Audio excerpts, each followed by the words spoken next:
Käesolev õppefilm on valmistatud eesmärgiga näidata, mida iga autojuht saab teha ohutuse tagamiseks maanteel sõites.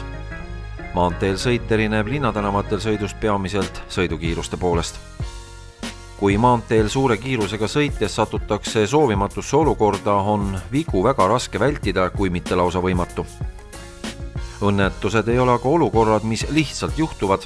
Õnnetused juhtuvad peamiselt sellepärast, et inimene teeb vea. Kuidas maanteel ohutult sõita ja vigu vältida? Selleks ei ole vaja teha midagi eriti keerulist. Ohutuse tagamiseks piisab, kui sõiduks on tehtud vajalikud ettevalmistused, sõites valitakse oludele vastav kiirus ning hoitakse enda ümber piisavalt ruumi.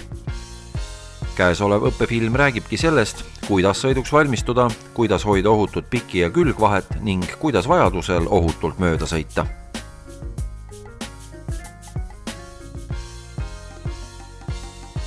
Sõiduks ettevalmistumine algab eelkõige otsusest sõita või sõit edasi lükata.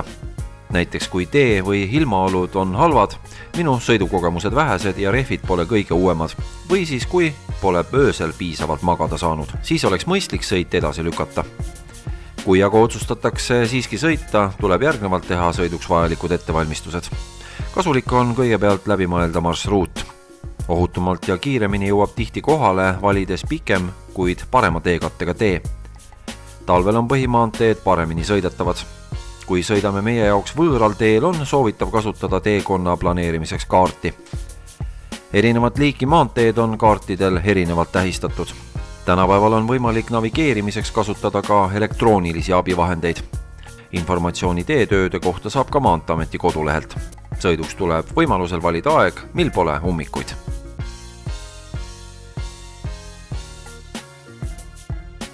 Sõit maanteel reedel või pühapäeva pärastlõunal on oma olemuselt tiheda liikluse tõttu närvilisem ja sihtkohta jõudmiseks kulub ka rohkem aega. Valgel ajal on hea nähtavuse korral lihtsam sõita kui pimedal ajal või siis halva nähtavuse korral.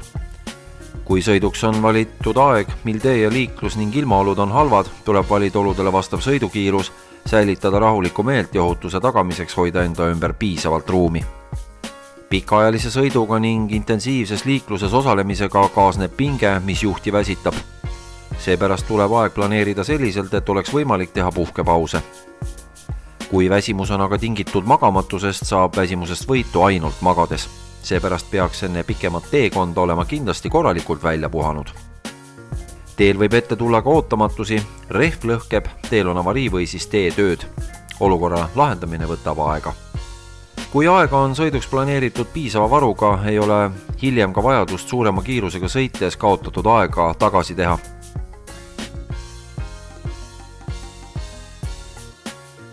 Kui plaanitakse puhkusereisi, siis mõeldakse läbi, mida kõike tuleb reisi iseloomu arvesse võttes kaasa võtta. Samuti tuleks läbi mõelda ka autoga ettevõetav sõit. Enne pikemat reisi on soovitatav kontrollida rehvirõhku, klaasipesuvederikku ja jahutusvedeliku taset, kas kütust siis kohta jõudmiseks on paagis piisavalt. Kui teel jääme hätta sellepärast, et ei olnud asju korralikult läbi mõelnud, võtab olukorra lahendamine teel aega ja tihti kulutab ka närve. Ettevalmistuste hulka kuulub ka sõidukis olevate inimeste ja pagasinõuete kohane kinnitamine. Juhi kohustus on kontrollida, et sõitjad on turvavarustuse abil kinnitatud, istmed ja peatoed sobivaks reguleeritud ning salongis ei ole raskemaid lahtiseid esemeid.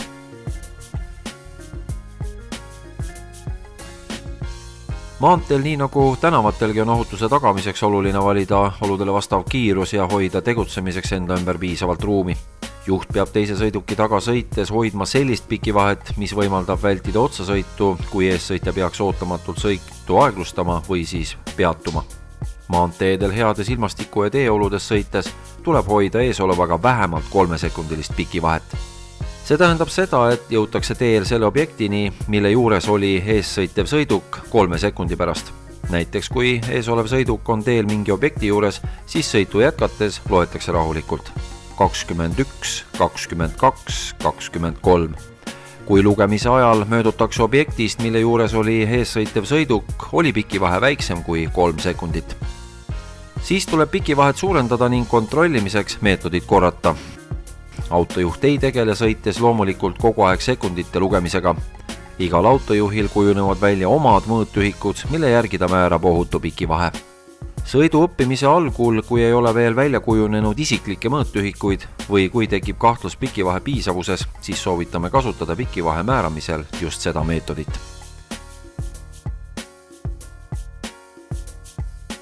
Sõites tuleb hoida ka ohutut külgvahet. Teel seisvatest takistustest möödumisel peaks hoidma vähemalt 1 meetri laiust külgvahet. Kui seda pole võimalik hoida, näiteks vastutulevate sõidukite tõttu, tuleb kiirust vähendada vajadusel kuni seisma jäämiseni. Mida suuremad on kiirused, seda suuremat külgvahet soovitame võimaluste korralohutuse tagamiseks hoida.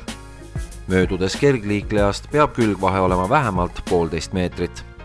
Kui seda vahet pole võimalik hoida, näiteks vastutulevate sõidukite tõttu, tuleb kiirust vähendada vajadusel kuni seisma jäämiseni.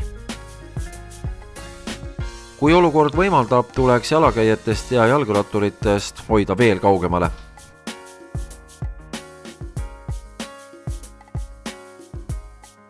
Kui maanteel sõidaksid kõik liiklejad lubatud suurima või oludele vastava kiirusega ning hoiaksid ohutut külg- ja pikivahet, oleks mõnus ja rahulik sõita. Isegi mööda sõita oleks väga harva tarvis. Möödasõidud on aga tavaliikluses vajalikud sellepärast, et soovitakse sõita kiiremini kui antud teelõigul lubatud. Loomulikult võib ka seadusekuuleka liiklejal ette tulla olukordi, kus möödasõit on õigustatud. Möödasõit on üks ohtlikumaid manöövreid ning seda suure kiiruse pärast manöövri tegemise ajal.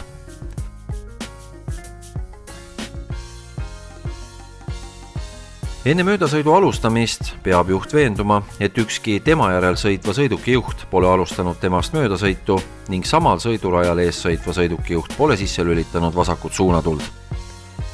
Samuti peab juht enne möödasõidu alustamist veenduma, et möödasõit ei ohusta ega takista teisi liiklejaid ning möödasõidetava sõiduki kiirus võimaldab sellest mööda sõita piisavalt lühikese ajaga. See on võimalik näiteks siis, kui möödasõitja ja möödasõidetava kiiruste vahe on vähemalt 20 km tunnis. Järgmiseks peab juht veenduma, et sõidurada, millele juht suundub, on piisavas ulatuses vaba. Ohutu möödasõidu tagamiseks peaks möödasõiduks kasutatav rada olema vaba vähemalt 3 möödasõidumaa ulatuses. Möödasõidumaa on aga lõik möödasõiduks kasutatavast rajast, kus möödasõidu ajal viibitakse. Kui üks sõiduauto sõidab mööda teisest ning nende kiirused on näiteks 90 ning 70 km tunnis, läbib möödasõit ja möödasõidu ajal umbes 600 meetri pikkuse teelõigu. Kiiruste 90 ja 80 puhul aga kaugelt üle 1300 meetri. Vastutuleva sõiduki kiirust ja kaugust on võimatu täpselt hinnata. Katsed näitavad, et juhid eksivad ikka enda kahjuks. Vastutulev sõiduk näib olevat kaugemal kui tegelikult ja sõitvad aeglasemalt kui tegelikult. Hinnangu tegemise võime muuseas ei sõltu juhi kogemuste hulgast, soost või vanusest. Seepärast soovitame alustada möödasõitu alles siis, kui möödasõiduks kasutatav rada on vaba vähemalt 3 möödasõidumaa ulatuses. Veel peab juht enne möödasõidu alustamist veenduma, et möödasõidu lõppedes on võimalik tagasi reastuda, ohustamata ning takistamata juhti, kelle sõidukist mööda sõidetakse. Praktikas tähendab see seda, et pärast möödasõitu peab möödasõidetav ning möödasõitnud sõiduki vahele jääma ohutu pikivahe. Tihti näeb liikluses nende juhtide kummalist käitumist. Mööda sõidetakse ainult selle eesmärgil, et ees sõitnud autojuhile oma auto numbrimärki näidata. Sõidetakse mööda ja jäädakse mööda sõidetava auto ette sõitma. Või veelgi kummalisem käitumine, sõidetakse mööda ja siis pidurdatakse selleks, et näiteks paremale ära pöörata. Nendes kohtades, kus möödasõita oleks ohtlik, kasutatakse ka möödasõitu keelavaid või siis teel eespool olevast ohust teavitavaid liikluskorraldusvahendeid.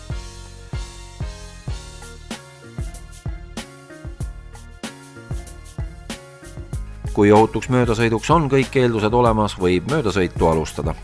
Möödasõidu ajal ohutuse tagamiseks tuleb hoolitseda selle eest, et enne möödasõidu alustamist ning pärast möödasõidu lõpetamist oleks sõidukite vahel ohutu pikivahe, mis siis maanteel oleks 3–4 sekundit ning et möödasõidu ajal pöörataks rooli võimalikult vähe. Alljärgnevalt kirjeldame kõiki ohutu möödasõidu etappe täpsemalt. Möödasõidu võimalust oodates tuleb hoida eesolevaga ohutut pikivahet. Kui olete veendunud ohutu möödasõidu eelduste olemasolus, lülitatakse sisse vasak suunatuli. Kontrollitakse veel kord ohutu möödasõidu eelduste olemasolu, pilk salongis asuvasse tahavaatepeeglisse, siis küljepeeglisse, siis üle õla pimedasse nurka ning lõpuks ette tagasi. Ohu puudumisel reastutakse rooli ainult veidi pöörates möödasõiduks kasutatavale sõidurajale. Rooli vähe või palju pöörates määrab juht oma sõidukile mõjuma hakkavad tsentrifugaaljõu suurused. Kui möödasõidu võimalust oodates ollakse ees olevale sõidukile liiga lähedal, ei ole võimalik möödasõidetava tagant vähese rooli pööramisega möödasõiduks kasutatavale sõidurajale reastuda. Möödasõidu võimalust oodates sõidetakse ees olevaga sama kiirusega. Juhi esimeseks ülesandeks möödasõitu alustades on saavutada ohutuks möödasõiduks vajalik kiiruste vahe. Kui palju see aega võtab, sõltub mootori võimsusest, gaasipedaalile vajutamise tugevusest ja teeoludest. Jõudnud möödasõiduks kasutatavale sõidurajale tehakse lõplik otsus, jätkata möödasõitu või mitte. Kui möödasõitu alustati möödasõidetavast piisavalt kaugelt, on ohu ilmnemisel võimalik möödasõit hõlpsasti katkestada. Nimelt, kui möödasõidu ajal ilmneb takistus või liiklusoht, mida juht ei saanud ette näha või osanud õigesti hinnata enne möödasõidu alustamist, tuleb möödasõit katkestada. Kui alustati möödasõitu hoidmata möödasõidetavaga ohutut pikivahet, võib möödasõidu katkestamine olla keeruline. Juhtidel võib olla erinev arusaam selle kohta, kuidas olukorra päästmiseks käituda. Näiteks pidurdab möödasõidu katkestaja selleks, et reastuda möödasõidetava taha. Möödasõidetava sõiduki juht aga pidurdab selleks, et võimaldada möödasõitjal kiiremini enda ette reastuda. Ohu puudumisel lülitatakse suunatuli välja. Sõiduraja vahetus, kui manööver on lõppenud ning suunatule märguanne tuleb lõpetada vahetult peale manöövrit. Nüüd jätkatakse sõitu möödasõiduks kasutataval sõidurajal, kuni möödasõidetav sõiduk on nähtav küljepeegli keskel. Siis lülitatakse sisse parem suunatuli. Pärast parema suunatule sisse lülitamist jälgitakse möödasõidetavat sõidukit salongis oleva tahavaatepeegli kaudu. Kui möödasõidetavat on näha selle peegli keskel, kuid mitte varem kui 3 sekundit pärast suunatule sisse lülitamist ning kui veendutud on ohutu pikivahe olemasolus, alustatakse rooli võimalikult vähe pöörates reastumist möödasõidetava ette.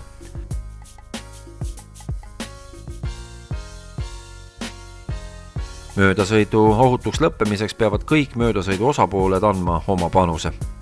Möödasõidu osapoolteks võivad olla lisaks möödasõitjale ja möödasõidetavale ka võimalikud vastu tulevad sõidukid ning möödasõitja taga sõitvad sõidukid. Juht, kelle sõidukist sõidetakse mööda vasakult, peab liiklusolusid arvestades hoiduma võimalikult paremale ega tohi möödasõitu takistada sõidukiiruse suurendamisega ega muul viisil. Liiklusolusid arvestades võimalikult paremale hoidmine tähendab ka luba teepeenrale sõita. Kuid teepeenrale sõit ei ole kohustuslik. Sinna ei pea sõitma, kui ei olda veendunud seal sõitmise ohutuses. Enne teepeenrale sõitu tuleks hoolega kaaluda, kas ja millise kiirusega seal sõita saab. Üleminek sõiduteelt teepeenrale võib olla auklik, teepeenar võib olla piisava kandevõimeta ja nii edasi. Kui keegi on möödasõidu soodustamiseks sõitnud teepeenrale, siis peaksid tagasõitvad juhid vajaduse korral olema valmis teda sõiduteele tagasi lubama. Teepeenral võib olla mingi takistus, mis edasi sõitu ei võimalda. Kui sõidutee laius, kulg ja seisund koos tiheda vastusuunaliiklusega ei võimalda ohutult mööda sõita aeglasest suurest või piiratud sõidukiirusega sõidukist, peab sellise sõiduki juht vähendama kiirust ning vajaduse korral hoiduma esimesel võimalusel võimalikult tee äärde. Kui möödasõidu katkestanud juht tahab naasta enne möödasõitu kasutatud sõidurajale, peavad tema järel sõitvad juhid seda ka võimaldama. Kui möödasõidetav näeb teel mingit ohtu, millele möödasõitja ei reageeri, võib viimasele ohust märku anda vasaku suunatule sisse lülitamisega.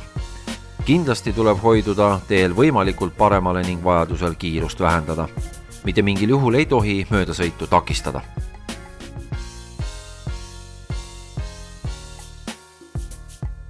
Kitsal teel eeldab ka vastutulevast sõidukist möödumine suuremat ettevaatlikkust. Vastu sõitvast sõidukist möödumisel tuleb kitsal sõiduteel hoiduda võimalikult paremale, vajaduse korral võib sõita teepeenrale. Kuid nagu eespool öeldud, teepeenrale ei pea sõitma, kui ei olda kindel seal sõitmise ohutuses. Kui teeolud ei võimalda kitsal teel rohkem paremale hoida, jääb sõidukite vahele võib-olla liiga väike vahe. Nii väike, et juhil võib tekkida küsimus, kas üldse on võimalik ohutult üksteisest mööduda. Algajal juhil aitab sellele küsimusele vastust anda järgmine meetod: käed roolil, pöidlad püsti. Kõigest sellest, mis jääb vaateväljal 2 pöidla vahele, mööda ei mahu.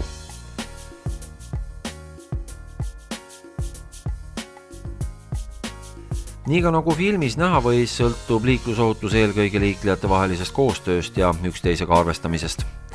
Ikka juhtub, et keegi eksib ning midagi jääb märkamata.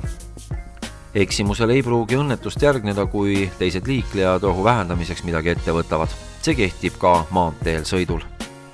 Maanteel sõidul ohutuse tagamiseks ei ole vaja lisaks üksteisega arvestamisele teha midagi muud, kui valida oludele vastav kiirus ja hoida enda ümber piisavalt ruumi. Siis jääb aega ohu märkamiseks, otsuse vastuvõtmiseks ning tegutsemiseks. Rohkem üksteisega arvestavat ja ohutut liiklemist.